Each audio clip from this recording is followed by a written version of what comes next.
Pembangunan ekonomi yang lestari bukan suatu yang mudah lebih-lebih lagi di negara membangun termasuk rantau ASEAN. Namun acuan tersendiri diperlukan untuk memastikan pembangunan seiring kelestarian bersesuaian. Editor Kanan Astro AWANI Najib Aroff ada perinciannya.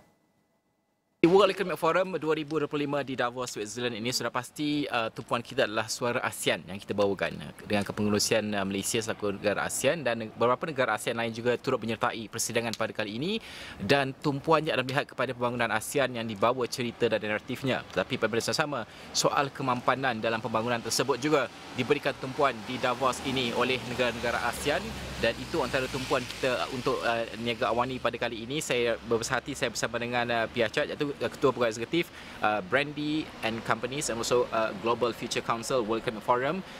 Piyachart, thank you so much for joining us at this time. First of all, I've read some of your articles and also your interviews before. You were talking about Sustainomy. Yes. Sustainomy. So you champion this concept.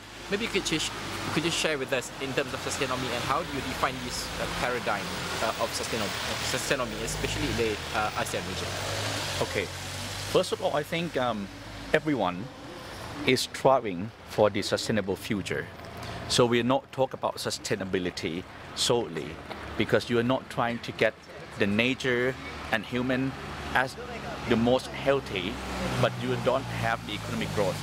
So basically you want both, the economic growth and sustainable development. But clearly the way forward from now, I've been with World Economic Forum for many years, and I've seen so many initiatives, so many contributions to a sustainable future.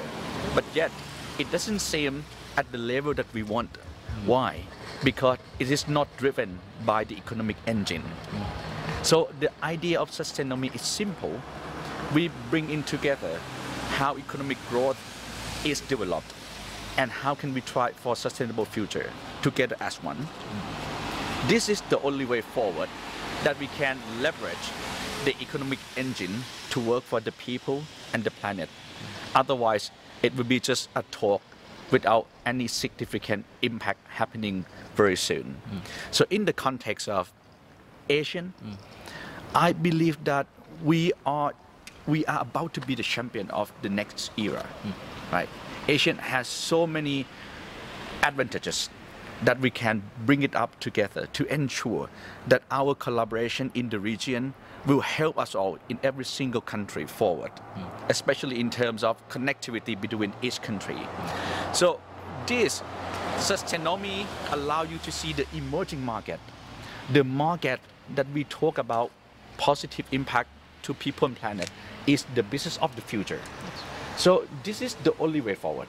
We cannot compete with the developed countries right now, so this is not in the case. Can we try the best to maximize or to optimize the industry that we do right now to create the 1, 2, or double-digit GDP growth? It seems to be impossible.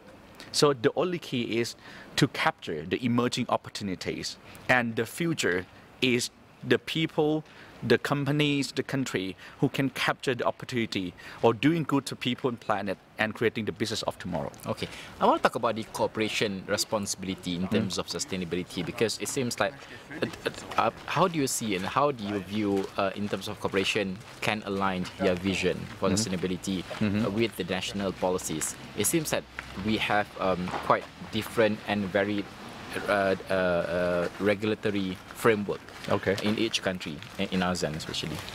Okay, so first of all, in Sustainomy, we start to make a change from private sector. And if you look back to centuries ago, when we began the Industrial Revolution, we saw that coming. The private sector understand how to build products and serve it that answer the needs in the society. And that is the role of private sector. And at that time, the private sector was regulated by the government.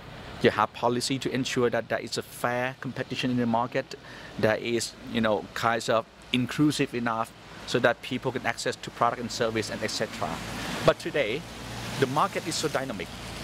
You have no idea who's going to lead the market. If you are a policy maker, can you ensure that the policy that you are about to implement is understand the market enough so that you facilitate the growth of the industry, not just, hinder the ability to grow. And the private sector, when you start to do business of tomorrow, there are so many factors that not yet include in your equation, and you can't by yourself decide the market without the government policy. Yeah. Together they need to come and create the mechanism that work for the market that will be coming. So I think the private sector and government need to think about how they can collaborate and think about doing sustainable future, not just CSR project, not just having a good image, but to see that this is the investment for the future growth for not only the private in the country. That's the biggest question, because I remember for many years when we talk about sustainability, we talk about greenwashing as well. Yes. But if you look at some of the companies engage in sustainability initiatives and as a form of branding. Okay.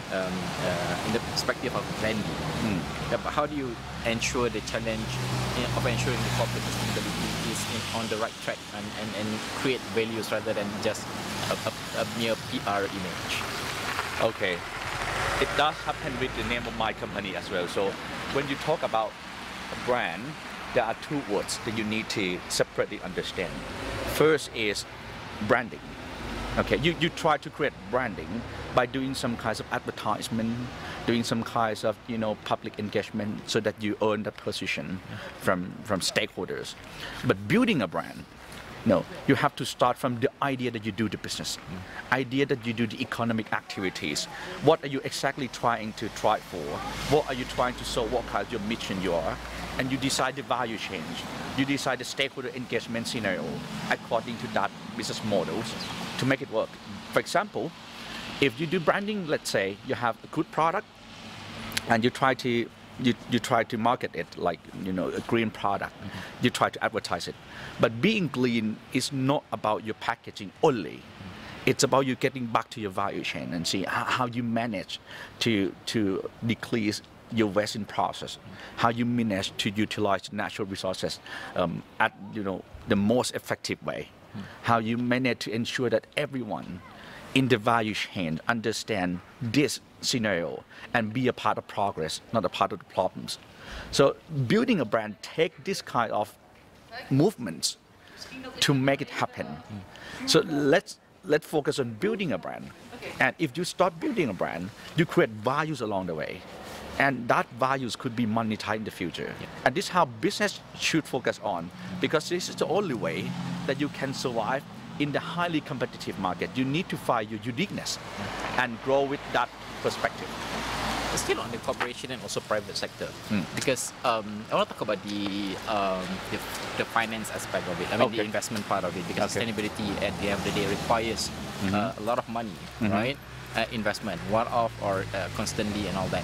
But bigger corporation, they have bigger resources. Yes. But as we all know, in Southeast Asia, in the ASEAN market, the backbone of our economy is small, medium enterprises. Okay. But how do you see the inclusivity in sustainability in terms of getting all these small, medium enterprises on board in the sustainability journey? Okay. When we talk sustainable future, we have 3 Ps. We have profit, of course. The private sector need to focus on profit. We have people and we have planet. So let's start on people first. In order to make sure that the large company or large enterprise, like multinational companies, will be able to capture an existing opportunity, emerging opportunity, future opportunities, you need a great pool of human capitals. And you're facing the problem that you can't really retain the great human capitals in your organization because they want to become entrepreneurs. Yes. And when they think about becoming entrepreneurs, they start to do small and medium-sized company, right?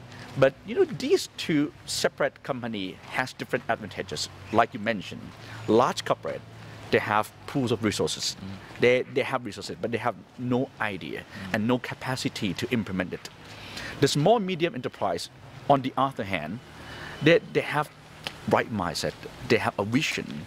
They have a new business, so-called something that matter to the world, matter to the people. But they really find a difficulty to attach the money, to attach resources that they can sustain their operation. So why don't them working together? If the large corporate support the small medium enterprise, there will be your, let's say, a small boats that go faster, more agile, and just more resilient to ensure that you can achieve things in the future by you supporting them. The small medium enterprise, working with the large corporate allow you to sustaining the way that you do business. You don't need to worry about your pipeline yourself, that tomorrow you will need to find another sales. You can really focus on your mission and try to achieve it. So I think it's about the new idea that the large company and small medium enterprise try to work together and create a market that more inclusive for all of them. Yeah. What do you think about the corporation and private sector? I mean, this is naturally it's a given fact that companies do business for dollar and cents for their bottom line at the end of the day. But when you talk about sustainability, many of the companies and corporate sectors think that this is not where the money is, right? When I do investment, I expect ROI in terms of dollar and cents. Okay. But how do you see the journey in terms of sustainability in that particular aspect, the dollar and cents and the bottom line of the particular company? Do they understand that it's not just about dollar and cents, it's sometimes creating value, and at the end of the day, for the longer term, you will create dollar and cents as well? Okay. Let's get back to this. Yeah. I mean, focusing on ROI, focusing on the bottom line, is been with the business since its inception. Is that conventional way of growth still working in the new world context? So that's the question. I mean, if this still be working, then we would go for that. But the research show us, not only in my country, in your country, in any country in the region, large companies try to seek for the second growth engine, but they fail. When they try to diversify, they hardly see themselves earning the new business that give them, the size amount of ROI compared to the existing business one. This is because the old model doesn't work. I mean, if this work, please tell us. We'll start to do that so. Because it doesn't work. And then you need to find alternative. And what kind of alternative do you do? So that coming to the broader perspective in the market, right? If you seek for profit, you hardly see yourself gain profit. But if you create values by solving some problems, people and planet, like in the past, Industrial Revolution solved some problem for us. It helped you produce massively products and services at scale so that you can access it at a lower price with the economy of scale. So that is the societal problem at that time. Industry come to solve. Today you need to find that angle. What exactly the company need to do in order to solve the existing problems so that they can create values and turn that into their business, their community, and their market at the end. So in conclusive way, in a nutshell, I believe the old way of growth doesn't work anymore. That is why looking at ROI purely, looking at the bottom line purely, will not allow you to achieve the second growth engine of the company. You need to broaden your perspective and horizon in order to ensure that you see the world in bigger picture, and then you see the values and opportunities. I want to ask your point of view on this particular issue, because since we are in a World Economic Forum, and the theme for the World Economic Forum for the past 5 decades is always about fostering collaboration in many aspects. So we talk about collaboration. Now we have this discussion and also topics and also debate about some sort of a benchmark for sustainability that should be applicable to all the countries around the world. But at the same time, for these global south countries, for the developing countries especially, it seems quite unfair because we are trying to develop our countries, so therefore we need some sort of different mold to sustainability. But how do you see the whole idea of sustainability being used and adapted as like a paint with one brush kind of situation? Well, I'm sure we have different kind of situations. Yes, it has to be. But you think about this way, because the conventional business model, economic model, let's say, is quite clear and straightforward. You make lots of money, you achieve things. It's quite straightforward. But when you jump into the new context, the broader perspective, like people and planet, and you call sustainability, how can we stamp ourselves that we are already achieve things that we're trying to? We can't do that easily, because when I ask you when exactly or what exactly is sustainable future, we have no idea. Right? The definition is you can keep doing things that you do and you'll be able to do that for a longer period. That is sustainable future. So it's more like a journey, not a destination. So it becomes a journey, but you need to advertise yourself. You need to position yourself in order to attach more money, to get license to operate, to work with the government, to reduce risk or whatever you're trying to do in the corporate perspective. You need someone to certify you. And that is why sustainability becomes something that everyone in this world trying to create the standards. But the idea of being sustainable is not about being certified by a particular or certain bodies. It is about how you start thinking that your company have a triple bottom line. What you need to achieve is not only profit but people and planet. And this is the same way that you create accounting in the past. When we do profitability and we create accounting standard to ensure that we share the same pattern in the world. And here, you might think about doing good for people and planet in the EBITDA term, in the bottom line term. So if you're doing bad to them, you get a negative EBITDA, and it will subtract your operational excellence EBITDA from your normal business. And you combine together and see if your company really operationalize in the best way, not only wealth to shareholder, but positive impact to stakeholders. So we need to start from that perspective, and we need to champion.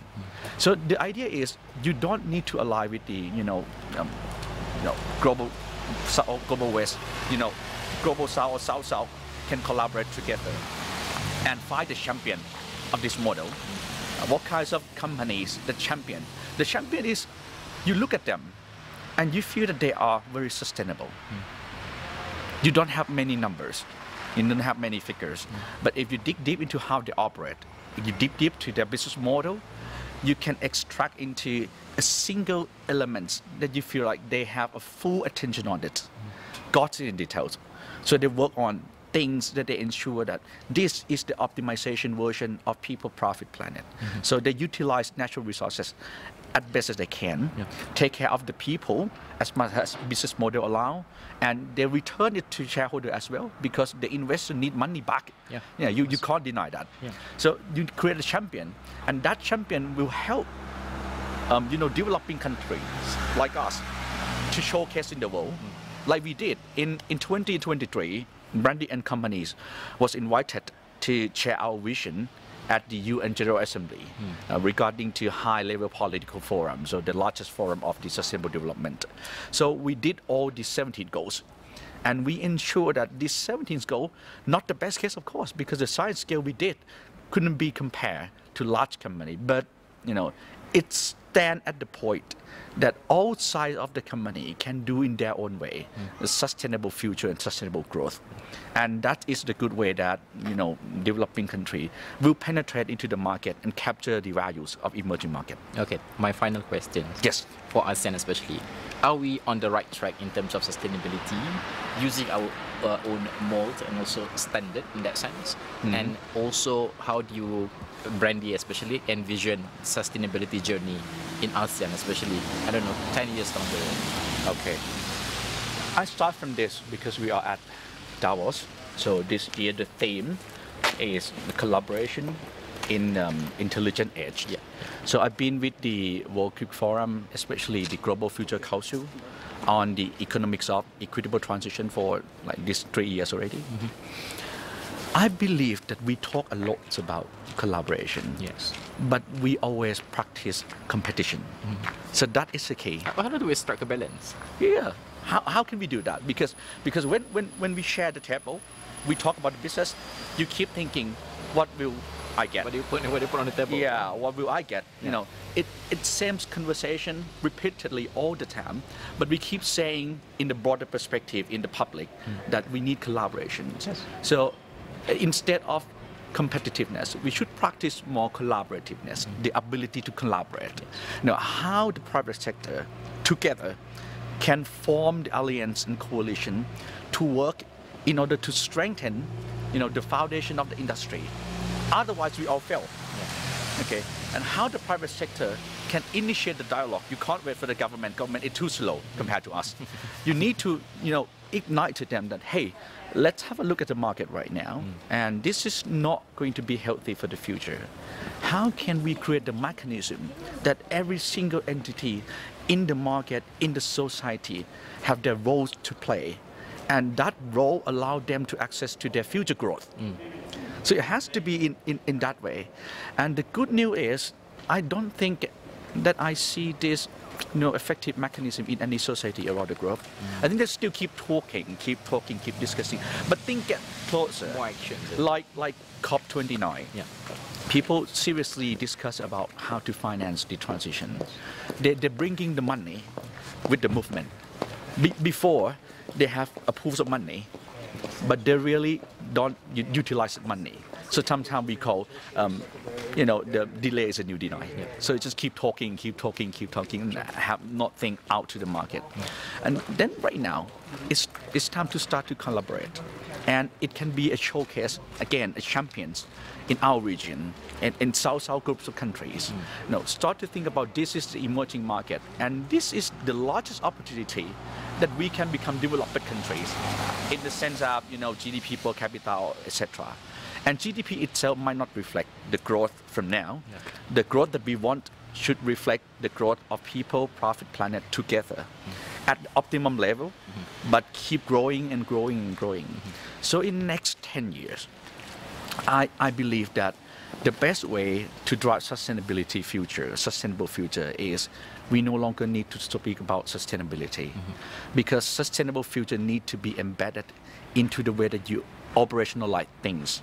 Your daily lifestyle, your business, your economic model, your government policy, it has to be sustainable elements in there because you have to look in the other way around because when you talk sustainability, it seems like we talk about future generations and we love future generations, but the truth is we love ourselves more. So that's the key. Let's put it in this way.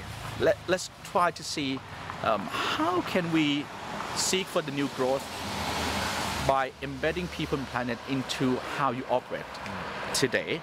And in next 10 years, I wish to see that especially our country, Thailand, Malaysia, Indonesia, Philippines, and so on, ASEAN countries, will join hands firmly, do what we need to do in terms of the foundation, to strengthen the foundation for the future. This is shared values that we need to collaborate. And on top of that, leverage our uniqueness to compete in the broader market. So we don't compete to each other. Instead, our uniqueness will complement to each other and it will strengthen the terms of ASEAN more than the other terms that we have faced before. All right. Piyachart, thank you so much for joining us. Thank you so much. That's brilliant insights. Thank you so much for joining us.